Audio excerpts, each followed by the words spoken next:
Amdanga BDO office আশপাশ গ্রামবাসী সম্মানীয় ভাই ও বাবাজিরা, আমার ফুরফুরা শরীফের দাদা পীর কিবলা রহমাতুল্লাহ আলাইহির মোহাব্বতের মুরিদানদের কলিজার টুকরা নাতিরা, আমার ফুরফুরা শরীফের দাদা পীর কিবলা রহমাতুল্লাহ আলাইহির কলিজার টুকরা পাঁচ হুজুর কিবলাগণের মোহাব্বতের মুরিদানদের সোনার টুকরা নাতিরা, আমার ফুরফুরা শরীফের দাদা পীর কিবলা রহমাতুল্লাহ আলাইহির মোহাব্বতের খলিফাগণের মোহাব্বতের মুরিদানদের সোনার টুকরা নাতিরা, আল্লাহ পাকের নিয়ামত যে আল্লাহ পাক আপনাকে আমাকে এমন একটা মাহফিলে বসিয়েছেন যে মাহফিলে দোয়া করলে দোয়াটাও আজকের দিনে আল্লাহ পাকের দরবারে কবুল হয়ে যায়। জোরে বলতে পারছেন না? আর একটু জোরে বলা যাবে না? নারে দেখবে না,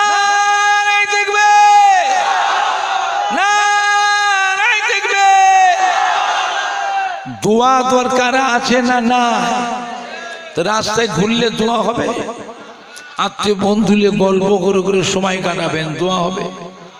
দোয়ার একটা পরিবেশ আছে না? না, এসো সবাই মিলে বসি। দোয়া আলাদা জিনিস, দোয়া সবাই নসিবে লাগে না, এটা ভাগ্যের ব্যাপার, এটা নসিবের ব্যাপার। দোয়া যদি সবাই নসিবে যদি লাগতো তাহলে আল্লাহ নবী দোয়াতে মক্কা শরীফে আর বেদিন বেঈমান আর কেউ থাকতো না, সবাই মুসলমান হয়ে যেত। তা কি হয়েছিল? মক্কা শরীফের বুকেও বড় বড় বেদিন বেঈমান ছিল না? ছিল না?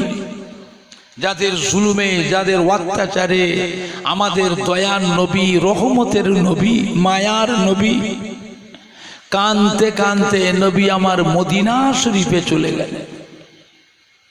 এই যারা দাঁড়িয়ে আছে এই পাশটা অনেক জায়গা ফাঁকা পড়ে আছে, এই দিকটা তো ফাঁকা জায়গা, আমার কাছে জায়গাটা ফাঁকা পড়ে আছে, বিছানা রয়েছে, সব রয়েছে, ধারে ধারে চলে আসে। কতক্ষণ দাঁড়িয়ে থাকবে? এত জায়গা এখানে ফাঁকা পড়ে আছে, চট বিছানা আছে সুন্দর করে, সব ফাঁকা পড়ে আছে।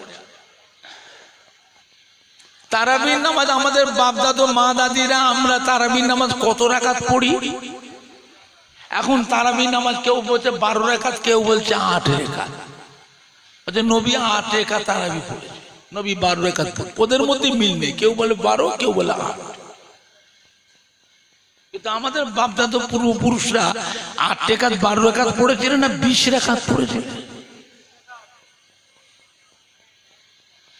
আল্লাহ নবীর ইন্তেকালের পর মদিনার মসজিদে নববী শরীফে হযরত আবু বকর সিদ্দিক হলেন ইমাম, হযরত আবু বকর সিদ্দিক হলেন খলিফা।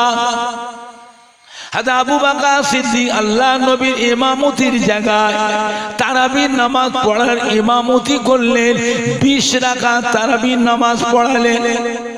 আল্লাহ নবী সাহাবীরা মদিনার মসজিদ নববী শরীফে, আল্লাহ নবী সাহাবীরা মদিনার মসজিদ নববীর মুসল্লিরা হযরত আবু বকর সিদ্দিকের পিছনে 20 রাকাত তারাবির নামাজ পড়লেন। যদি আল্লাহ নবী 12 রাকাত তারাবি পড়তেন, আল্লাহ নবী 8 রাকাত তারাবি নামাজই পড়ে থাকেন। আল্লাহ নবীর পরে সাহাবী হযরত আবু বকর সিদ্দিক খলিফা হলেন, সেই জায়গায় ইমামতি করলেন, 20 রাকাত তারাবি পড়ালেন। কোন সাহাবা কি আবু বকর সিদ্দিকের পিছনে 20 রাকাত তারাবির নামাজ কি কেউ পড়তেন, কেউ মেনে নিতেন? কথা বলেন না, কেউ মেনে নিত? হযরত আবু বকর সিদ্দিক ইন্তেকালের পর হযরত ওমর ফারুক হলেন মদিনা নববীর ইমাম। হযরত ওমর ফারুক হলেন খলিফা। হযরত ওমর ফারুক আল্লাহ নবীর ইমামতি জায়গায় তিনিও তারাবি নামাজ ইমামতি করলেন। 20 রাকাত তারাবি নামাজ পড়লেন। সমস্ত সাহাবায়ে কেরামেরা মদিনার মসজিদ নববীর মুসল্লিরা হযরত ওমর ফারুকের পিছনে 20 রাকাত তারাবি নামাজ পড়লেন। যদি আল্লাহ নবী মদিনার মসজিদ নববীতে আল্লাহ নবী যদি 8 রাকাত তারাবি পড়তেন, 12 রাকাত তারাবি নামাজ পড়াতেন, কোন সাহাবা কি আল্লাহর নবীর সাহাবায়ে কেরামেরা মদিনার মসজিদ নববী হিসেবে মুসল্লিরা হযরত ওমর ফারুকের পিছনে 20 রাকাত তারাবি নামাজ কি পড়তেন? কেউ মেনে নিত? এরা দখলুল মসজিদ পড়ে না, এরা তাহিয়াতুল উজুর নামাজটাও পড়ে না, এরা কাবলাল জুমা নামাজটা পড়ে না, এরা বাদাল জুমা নামাজটাও পড়ে না, এরা নবীর সুন্নত নামাজটাও পড়ে না, এরা নফল নামাজটাও পড়ে না। অনেকে দেবে জুমা নামাজ পড়তে আসে, আজকে ফজরের নামাজ কাজা, ফজরের নামাজ কাজা করে জুমা পড়তে এসেছেন। জুম্মার নামাজটা কি আপনার হবে? হবে? জুম্মার নামাজটা হলো সমস্ত নবীদের নামাজ। ফজরের নামাজটা হলো আমাদের নবী নূর নবী আখিরি জামানার নবীর নামাজ। বসিরহাটে আল্লামা হযরত মাওলানা রুহুল আমিন রাহমাতুল্লাহ আলাইহি ফতোয়ার কিতাবে লিখেছেন, জুম্মার দিনে যে কেউ ফজরের নামাজ কাজা করে জুমা পড়তে আসে তাদের জুমার নামাজ হবে না। জুমার নামাজ পড়তে গেলে জুম্মার নামাজের আগে আজকের যে ফজরের নামাজটা কাজা করে এসেছেন, ওই ফজরের কাজা নামাজটা আপনাকে আগে আদায় করতে হবে, তারপরে জুমা পড়বেন, জুমা হবে।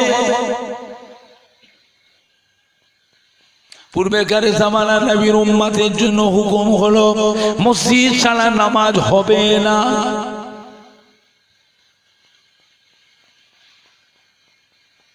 মসজিদে বারাসাতে হয়, মসজিদে গোমা খাবড়ায় হয়, মসজিদে রাজারহাটে হয়। মসজিদে গিয়ে নামাজ পড়ে তবে নামাজ হবে। আখিরি জামানার নবীর উম্মতের জন্য আল্লাহ শরীয়ত আইন করে, হাবিব গো আমি আল্লাহ পাক আপনাকে ভালোবাসি, আমি আল্লাহ পাক আপনাকে মোহাব্বত করি, আপনার উম্মত উম্মতির জন্য শরীয়তের আইন করে দিলাম। শরীরের মধ্যে কোনো জায়গায় একটু নাপাক জিনিস যদি লাগে, ওই শরীরটা পাক করতে গেলে ওই জায়গাটাকে 3 বার পানি দিয়ে বিসমিল্লাহ বলে ধুয়ে নিলে পাক হয়ে যায়। আমার হাবিব আপনার খাতির, আপনার সম্মানে, আপনার উম্মত উম্মতির জন্য সারা পৃথিবীটাকে মসজিদের পরিণত করে দিলাম।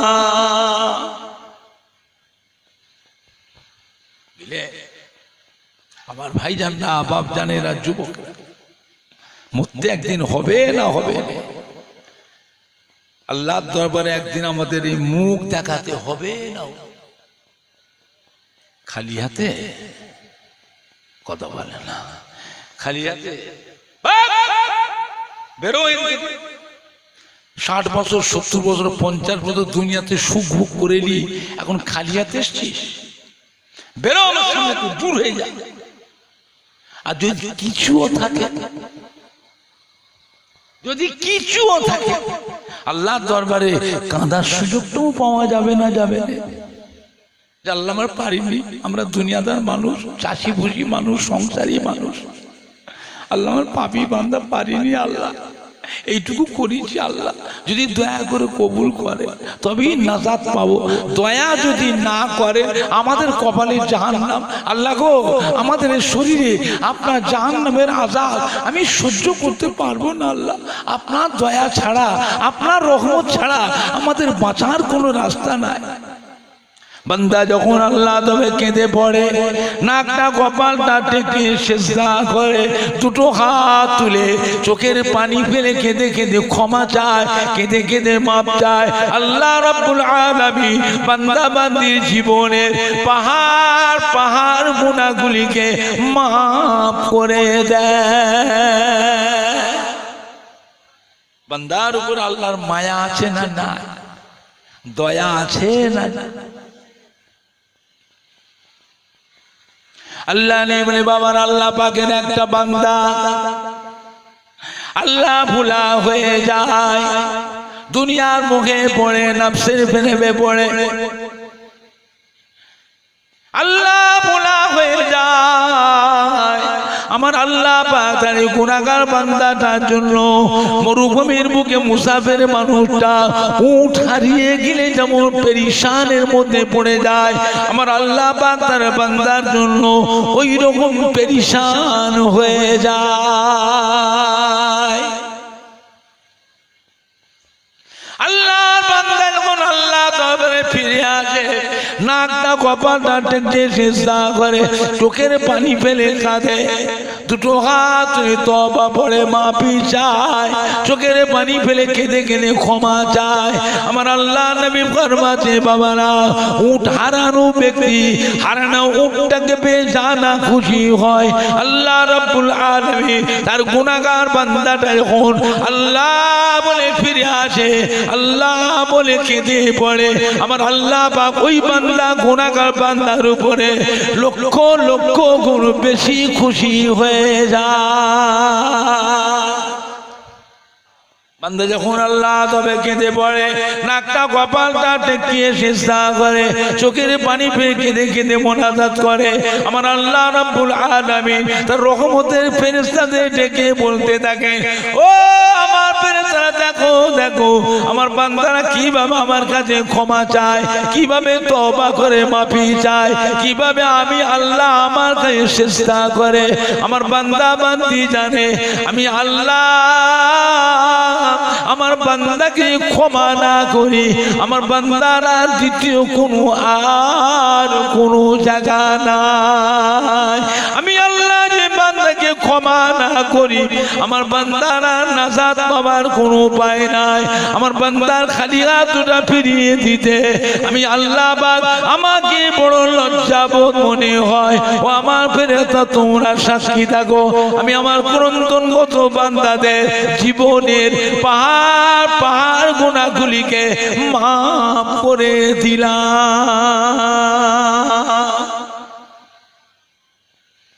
আমার ভাইজানরা, বাপজানেরা, যুবকেরা, আল্লাহ ওয়ালাদের ইত্তেবা, হযরত শাহ ফরিদ রাহমাতুল্লাহ আলাইহি আজীবন 5 ওয়াক্তের নামাজকে জামাতের সাথে আদায় করতে। একদিন রাত্রে হুজুর খাওয়া দাওয়া করে শুয়ে আছে, ঘুমিয়ে পড়েছে, মসজিদে ফজরে আযান হয়ে গেছে, ফজরে আযানটা হচ্ছে, ঘুমটা ভেঙে গেছে। ঘুমটা ভাঙার পরে দেখছেন কে যেন বসে বসে গা হাত পা টিপছে,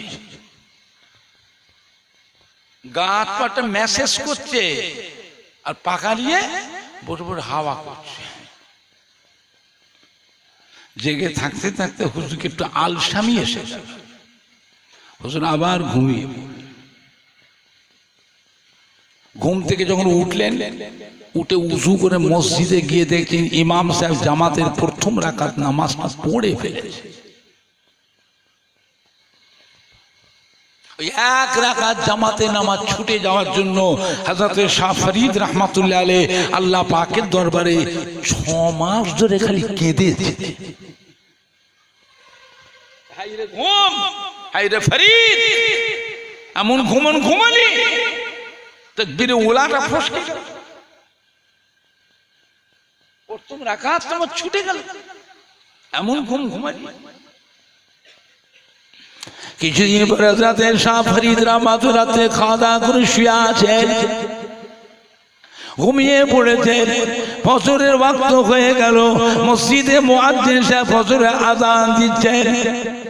কে জানে যে মাথার উপরে এমনি করে ডাকছে, ও হযরত শাহ ফরিদ উঠে পড়ুন, আর ঘুমাবেন না, মসজিদে ফজরের আযান হয়ে গেছে, তাড়াতাড়ি ওঠেন, উযু করে মসজিদে গিয়ে জামাতে শামিল হয়ে যান। হুজুরের ঘুম ভেঙে গেছে। ঘুমটা ভাঙার পরে মাথার দিকে চেয়ে দেখছেন একটা মানুষ, অচেনা অপরিচিত মানুষ। কে বাবা? আমার মাথার গোড়ায় দাঁড়িয়ে আছে, আমি ঘুম যাচ্ছে, আমাকে বারবার করে আমার ঘুমের ডিস্টার্ব করছে। কে বাবা আপনি? আমার ঘুমটা ভাঙিয়ে দিচ্ছেন, নামাজের জন্য আমায় এত তাকিদ করছেন, জামাতের জন্য তাকিদ দিচ্ছেন, আপনি কে বাবা? ও বলে, হুজুর মাফ করবেন, আমি অন্য কেউ নয়, আমি সেই মহাপাপী। কে? আমি সে বিতাড়িত ইবলিশ শয়তান। তুমি ইবলিশ শয়তান? যে হুজুর তোমার তো কাজ নয়, তুমি মানুষ কি করে নামাজ কাজা করে, অন্যায় করে, পাপের কাজ, গুনার কাজ করে, সেই কাজে থাকে। তুমি আমাকে ঘুম থেকে নামাজের জন্য, জামাতের জন্য তুলে দিচ্ছ, তার মানে? ইবলিশ শয়তান জবাব দিয়েছিল, ও আল্লাহর ওলি, ও হযরত শাহ ফরিদ রহমাতুল্লাহ আলাইহি, কিছুদিন পূর্বে আপনাকে ফজরের 1 রাকাত জামাতের নামাজ ছুটিয়ে দিয়েছিলাম।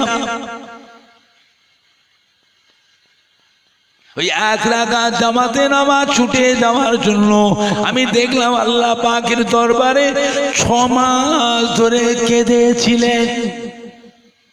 চিন্তা করে দেখলাম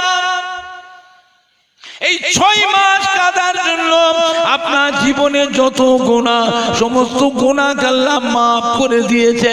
আপনার নামে আমালে আল্লাহ পাক অনেক নেকিও লিখে দিয়েছে।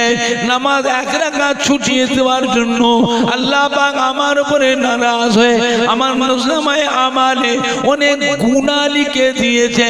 চিন্তা করে দেখলাম আপনার মতো ব্যক্তিকে নামাজ ছুটিয়ে দেওয়া, জামাত ফসকে দেওয়া আমার জন্য ক্ষতি ছাড়া লাভ নয়। সেই জন্য আমি আপনাকে ঘুম থেকে নামাজের জন্য উঠিয়ে দিচ্ছি।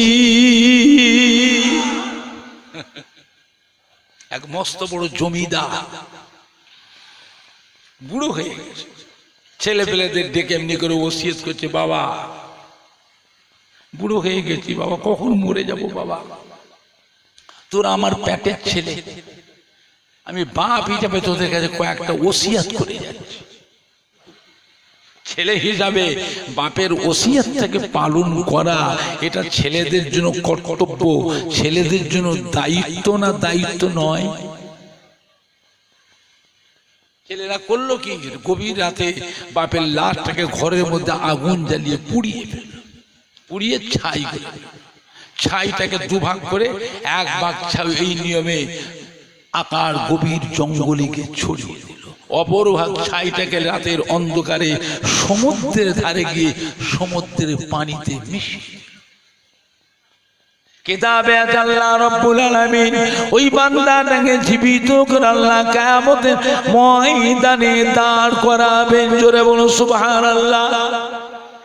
কোন ফায়াকুনের দ্বারা আল্লাহ পাক ওই বান্দাকে কিয়ামতের ময়দানে জীবিত করে দাঁড় করিয়ে আল্লাহ পাক জিজ্ঞাসা করবেন, ওরে আমার ফরমান বান্দা, গুনাহগার বান্দা, তুই মৃত্যুর আগে তোর ছেলে মেয়েদের ডেকে কি ওসিয়ত করেছিলিস? কেন রে? তোর লাশটাকে আগুনে পুড়িয়ে ছাই করতে বললি কেন রে? এই ছাইটাকে 2 ভাগ করে 1 ভাগ ছাই গভীর জঙ্গলে ছড়িয়ে দিলি, অপর ভাগ ছাইটাকে সমুদ্রের পানিতে মিশিয়ে দিলে কেন রে? কিয়ামতের ময়দানে বান্দা জার জার হয়ে কাঁদবে, ও রব্বুল আলামিন আল্লাহ পাক, আপনি বড় দয়াময়, আপনি বড় মেহেরবান। আমি একজন মহাপাপী বান্দা, এমন কোন পাপের কাজ নাই জীবনে যেটা আমি করিনি। সব ধরনের পাপের কাজ আমি করেছি, বুড়ো হয়ে গেছি, মনের মধ্যে অনুশোচনা এসেছে, আমার আর বাঁচার কোনো বুদ্ধি নাই, আমাকে এবারে মরতে হবে। আমার ছেলে মেয়ে আমার লাশটা সুন্দর করে গোসল দিয়ে সুন্দর কাপড় পরিয়ে আমার লাশটাকে ভালো মানুষ, আমলি মানুষ, ইমাম সাহেব, হাফেজ সাহেবদের নিয়ে জানাজা করে কবরস্থ করে দাফন দিয়ে চলে আসবে। আল্লাহ আপনার আযাবের ফেরেশতারা আমাকে ছাড়বে না।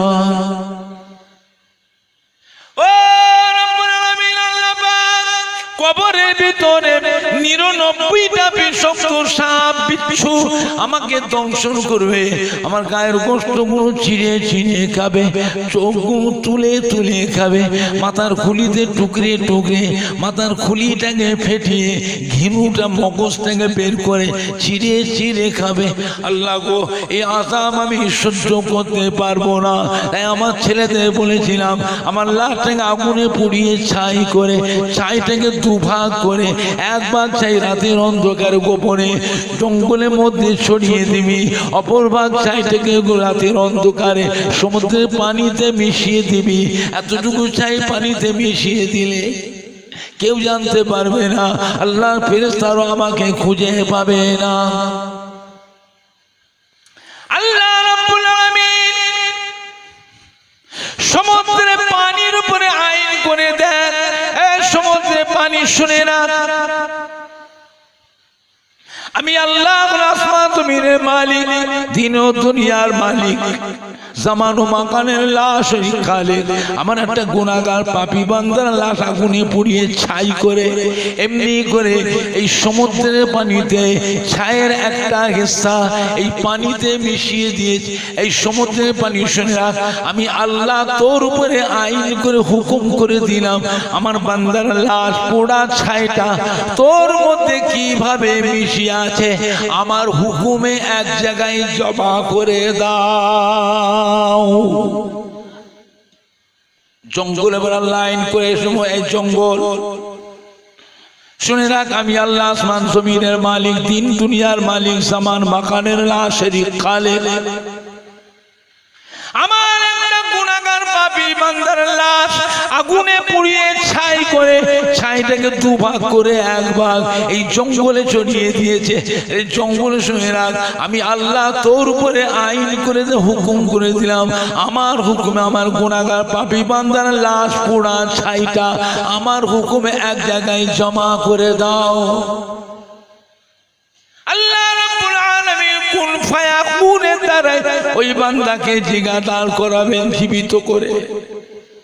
বান্দা জার জার হয়ে কাঁদবে। আল্লাহ বলে, এবারে বান্দা তুই বল শাস্তি কি দিবি, তুই বল এই কাজের জন্য তুই সাজাটা কি দিবি। বান্দা জার জার হয়ে কাঁদবে, ও রব্বুল আলামিন আল্লাহ, আপনার দয়া ছাড়া, আপনার রহমত ছাড়া আমার বাঁচার কোনো উপায় নাই,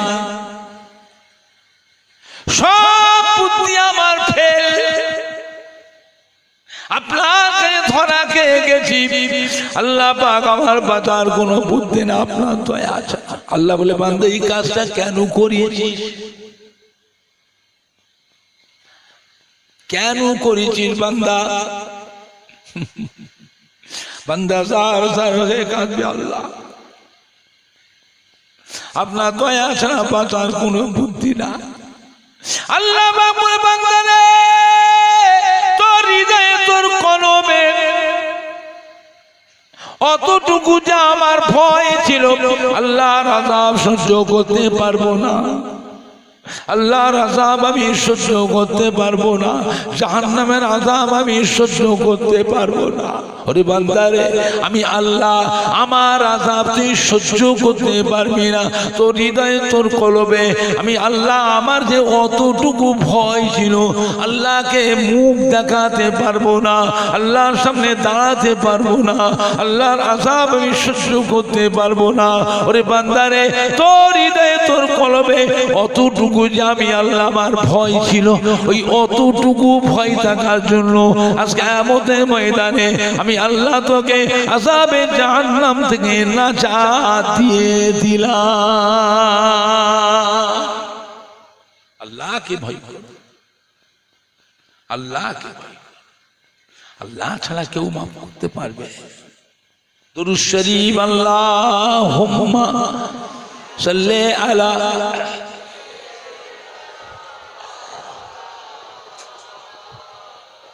তুমি কি ইমামতি করো নাকি? হ্যাঁ, কোথা বাড়ি? জোরে জোরে আল্লাহুম্মা সাল্লি আলা।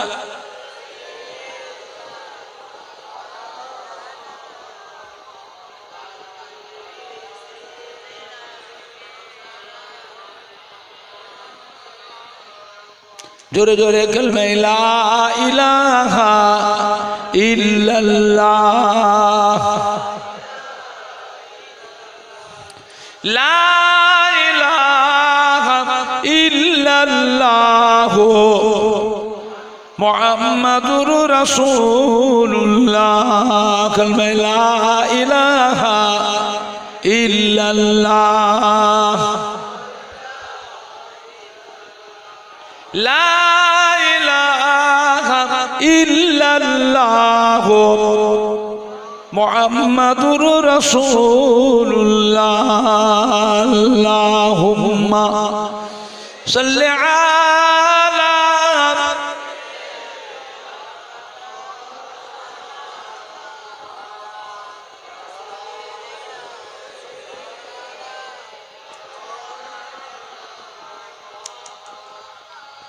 কিয়ামতের কঠিন হাসরের দিন আল্লাহ বিচার করবেন।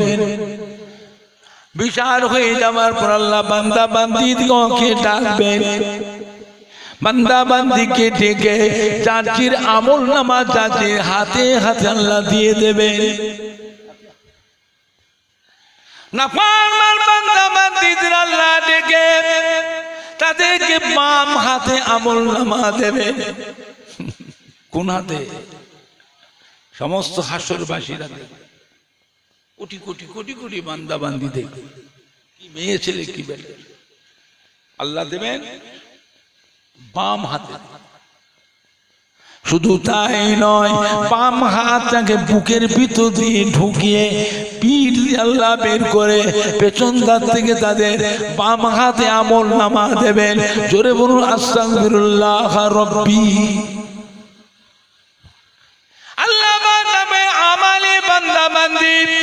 নামাজি রোজাদার দিনদার পরেজগার আল্লাহ আল্লাহ রাসূলের তাবেদার বান্দা বান্দীদের ডেকে তাদের সম্মুখ দিয়ে ডান হাতে আমলনামা দেবে। জোরে বলুন, জোরে বলতে পারছেন না?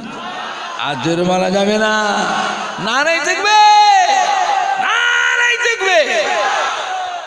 ডান হাতে আমলনামা পেয়ে হাসরবাসীরা আল্লাহ নেক বান্দারা বান্দিরা খুশিতে বাগবাগ। আল্লাহ গো, এত নেকি কে দিল আল্লাহ? ও রব্বুল আলামিন, আমরা নেকির কাজ করেছি, এত নেকি তো করি, এত নেকি কোথা থেকে হলো? কে দিল? আল্লাহ রব্বুল আলামিন জবাব দেবেন, ও বান্দা বান্দিরা, তোমরা দুনিয়া থেকে বিদায় নেওয়ার আগে তোমাদের নেক ছেলে মেয়ে রেখে এসেছিলে। ছেলে মেয়ে, বাপ মায়ের জন্য সব থেকে বড় ধন হলো সন্তান। তোমরা দুনিয়াতে বিদায় নেওয়ার আগে তোমাদের নেক ছেলে মেয়ে দুনিয়াতে রেখে এসেছিলে। আজকে তারা নামাজ পড়ছে, রোজা রেখেছে, হজ করেছে, যাকাত দিচ্ছে, ফিতরা দিচ্ছে, দান খায়রাত করছে, কুরবানি দিচ্ছে। রমজান শরীফ মাসে আমার রোজাদার বান্দা বান্দীদিগকে বস্ত্র বিতরণ করছে, দান করছে, মসজিদে মুসল্লিদের ইফতারি দিচ্ছে। আজকের দিনে মুসল্লিদের দাওয়াত করে, ইমাম সাহেব দাওয়াত করে, হাফেজ সাহেব দাওয়াত করে, মাদ্রাসা মাদ্রাসার ছাত্রদের দাওয়াত করে কোরআন খানি করেছে, কলমা খানি করেছে, লাখ কলেমা করেছে, সাবিনা খতম করেছে, কুল খতম করেছে। আজকে দিনে তারা গরিব দুঃখী মসজিদের মুসল্লি ইমাম সাহেব, মাদ্রাসার ছাত্র হাফেজ সাহেবদের, বাবা গ্রামবাসীদের দাওয়াত করে মেহমানদারি করছে। আজকে দিনে তারা কবর জিয়ারত করছে। নফল আমলগুলোকে নিয়ে তারা এমনি করে দুটো হাত তুলে মোনাজাত করে নেকি গুনাহকে বাপ মায়ের নামে, দাদু জান, নানা জান, দাদি জান, নানি জান, আত্মীয় স্বজন, প্রতিবেশী, মুমিন মুসলমানদের নামে রুহে রুহে রুহে রুহে সব ইহসানি করেছিল। আজকে দিনে তারা নেকি গুণ বক্সে দিয়েছিল। আমি আল্লাহ রাব্বুল আলামিন ওই সমস্ত নেকি গুনাহকে হাওয়ায় উড়িয়ে দিই নাই, ওই সমস্ত নেকি গুনাহকে সমুদ্রের পানিতে ফেলে দিই নাই, ওই সমস্ত নেকি গুনাহকে তোমাদের নামায় আমালে লিপিবদ্ধ করে দিয়েছিলাম। তোমাদের নামায় আমালে ওই সমস্ত নেকি গুনাহ জমিয়ে জমিয়ে জমিয়ে জমিয়ে জমিয়ে রেখে আজকে কিয়ামতের ময়দানে তোমাদের নামায় আমালে একটা একটা নেকির পাহাড় করে দিয়েছি।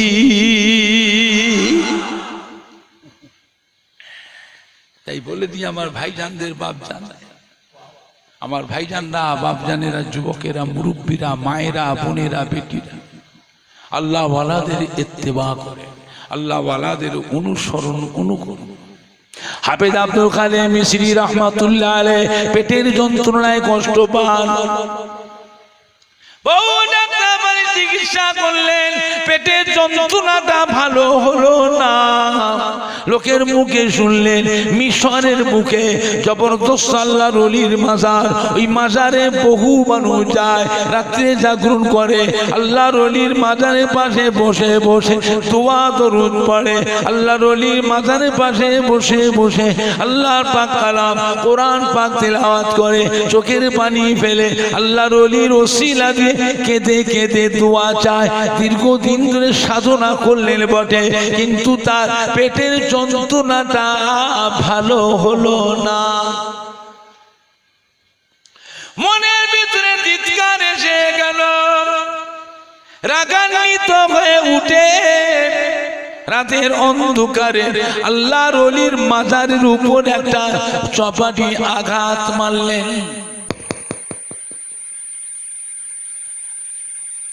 কিসের আল্লাহ? মরে গেছে, অলি টলি মানি না, অলিদের কোনো ক্ষমতা নেই। কানতে কানতে বাড়ি চলে এসেছে।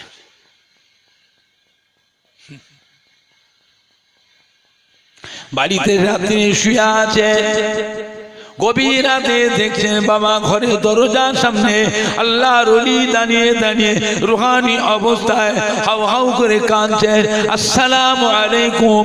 ও হাফেজ আব্দুল খালেক মিশরি, কি হয়েছে বাবা? কি অন্যায় করেছে বাবা? আমার উপর তো রাগ কেন? আমি কি অন্যায় করেছি বাবা? কত জোরে মারলেন? দেখেন আপনার হাতে 5টা আগুনের দাগ, আমার পিঠেতে লীল হয়ে ছাপ বসে গেছে, রক্ত জমে গেছে, বড্ড কষ্ট পেয়েছি বাবা, অত জোরে মারলেন। বাবা হাফেজ আব্দুল খালেক মিশরি, আপনি কামাই চেনেন? কোনদিন কামাই দেখেছেন? কোনদিন আপনাকে না কটু কথা বলেছি? কোনদিন আপনাকে অসম্মানজনক কাজ করেছি? আপনার সাথে কোন রকমের বেয়াদবি দুঃখ দিয়েছি? অত জোরে মারলে? দেখেন আপনাদের 5টা আগুনের দাগ আমার পিঠেতে লীল হয়ে ছাপ বসে গেছে, বড্ড কষ্ট পেলাম বাবা।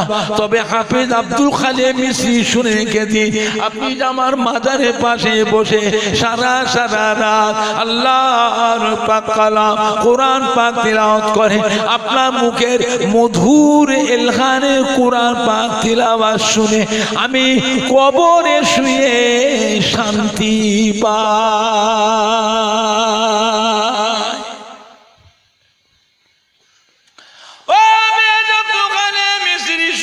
যেদিন আমি দোয়া করলে পরে আল্লাহ পাক আপনার পেটের যন্ত্রণা ভালো করে দেবে, এটা আমার বিশ্বাস। আমার আল্লাহ পাক আমাকে এত ভালোবাসে, আমার খালি হাত দুটো আল্লাহ ফেরাবেন না, আমার দোয়া আল্লাহ কবুল করে আপনার পেটের যন্ত্রণা আল্লাহ ভালো করে দেবেন। ভালো হয়ে গেলে উঠে বাড়ি চলে যাবেন, আর কোনোদিন আমার এখানে ফিরে আসবেন না। আমি কিয়ামত পর্যন্ত কবরে শুয়ে থাকবো, কিয়ামত পর্যন্ত এই কবরে শুয়ে থাকবো, আমি কোথাও যেতে পারবো না। বাবা হাফেজ আব্দুল খালেক মিস্ত্রি রাহমাতুল্লাহ আলাইহি বাবা শুনে রেখে দিন, আমি মরে আমি বেঁচে বাবা কিয়ামতের কঠিন হাসরের দিনে বাবা হাফেজ আব্দুল খালেক মিস্ত্রি আমি দোয়া করলে আল্লাহ আপনার পেটের যন্ত্রণা ভালো করে দেবে, ভালো হয়ে গেলে উঠে বাড়ি চলে যাবে, আর কোনোদিন আমার এখানে আসবেন না। আমি কিয়ামত পর্যন্ত এই কবরে শুয়ে থাকবো, আমি কোথাও যেতে পারবো না। কিয়ামত পর্যন্ত আপনার মুখে মধুর এলখানে কোরআন পাক তিলাওয়াত আর কোনোদিন শুনতে পাবো না। এই জন্য বাবা আমি আপনার জন্য দোয়া করিনি, আপনার মুখের মধুর এলখানে কোরআন পাক তেলাওয়াত শুনে আমি কবরে শুয়ে শান্তি পাই। ও আব্দুল খালেক মিস্ত্রি, কোন জায়গায় যন্ত্রণা হয়ে দেখা আমার কাছে রাগ করে চলে এসেছেন, কোন জায়গায় যন্ত্রণা হয় আমাকে দেখান। হাফেজ আব্দুল খালেক মিস্ত্রি এমনি করে দেখিয়েছে, হুজুর আমার এই জায়গাটায় যন্ত্রণা হয়। আল্লাহর ওলি রুহানি হালতে ওই জায়গায় হাতটা দিয়ে কি যেন দোয়া পড়ে ফুঁক দিয়ে দিলেন, সঙ্গে সঙ্গে পেটের যন্ত্রণা ভালো হয়ে যায়। হাফেজ আব্দুল খালেক মিস্ত্রি রাহমাতুল্লাহ আলাইহি হাউ হাউ করে কাঁদে, হুজুর আমি বেয়াদবি করে ফেলেছি, হুজুর আমাকে মাফ করে দিন, হুজুর আমায় অভিশাপ দেবেন না, আমাকে বদদোয়া করবেন না, আল্লাহর ওলি আমাকে ক্ষমা করে দিন। আমি আপনার কাছে ওয়াদা করছি আজ থেকে আমার মরণের আগে পর্যন্ত বছরে বছরে আপনার মাজারের পাশে এসে এক খতম করে কোরআন পাক তিলাওয়াত করে আপনাকে শুনিয়ে যাব। জোরে বলবেন না? কি গো, আল্লাহর ওলির মাজারের পাশে বসে বসে দাঁড়িয়ে দাঁড়িয়ে কোরআন পাক পড়লে, সূরা ফাতিহা, সূরা ইখলাস, দুরূদ শরীফ পড়লে যদি খুশি হয়, আমার আপনারা আব্বা আম্মা, দাদু যান, নানা যান, দাদি যান, নানি যান, শ্বশুর শাশুড়ি, আত্মীয় স্বজন, মুমিন মুসলমান, তারা কবরে শুয়ে এতিমের মতন চেয়ে আছে, তাদের কবরের পাশে গিয়ে দোয়া দুরূদ পড়লে, কোরআন পাক তিলাওয়াত করে সূরা ইয়াসিন পাক, সূরা রহমান শরীফ, সূরা হাসর, সূরা মুলক, সূরা ফাতিহা, সূরা ইখলাস, সূরা দুরূদ শরীফ পড়ে দুটো হাত তুলে দোয়া করলে, মা বাপ, দাদু যান, নানা যান, দাদি যান, নানি যান, কবরে শুয়ে তাদের রুহটা খুশি হয় না বেজার হয়? কথা বলে না, খুশি হয় না বেজার হয়? কোরআন পাক তেলাওয়াত করলে কি হয়? জিন্দাদের গুনাহগুলো আল্লাহ মাফ করে দেন, মুর্দাদের গুনাহগুলোকেও আল্লাহ মাফ করে দেন। মুক্তাসার করলাম, সবাই একটু উঠে দাঁড়ান তো, একটু সালাম পড়িয়া নবী সালাম আবে সুলতানে মদিনা মহব্বতে ওয়াহিও ও সদীনা নূর সে মামুর রসীনা मिश्क से बेहतर पसीना या नबी सलाम या रसूल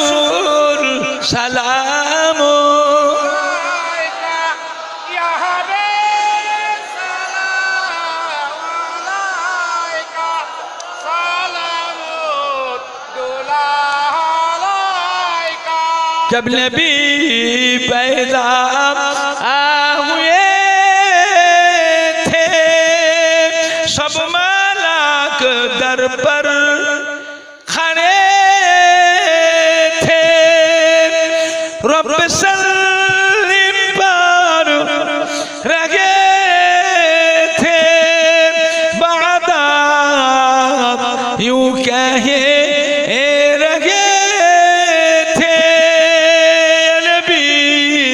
सलाम या रसूल सलाम अलैका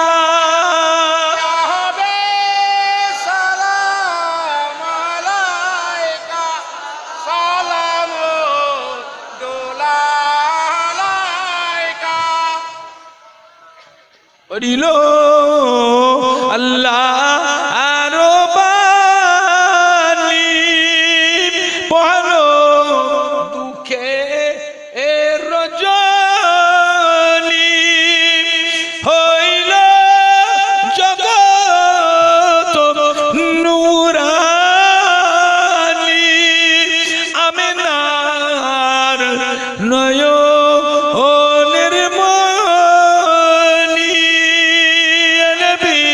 सलाम अलैका या रसूल सलाम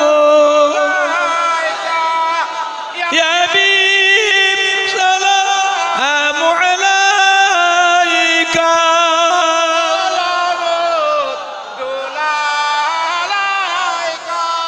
जिब्राइल दिले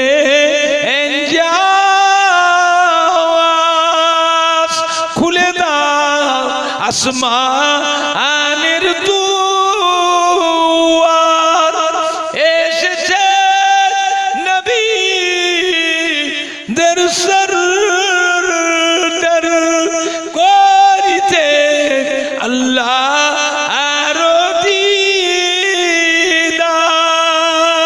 নবী সালাম ইয়া রাসূল সালাম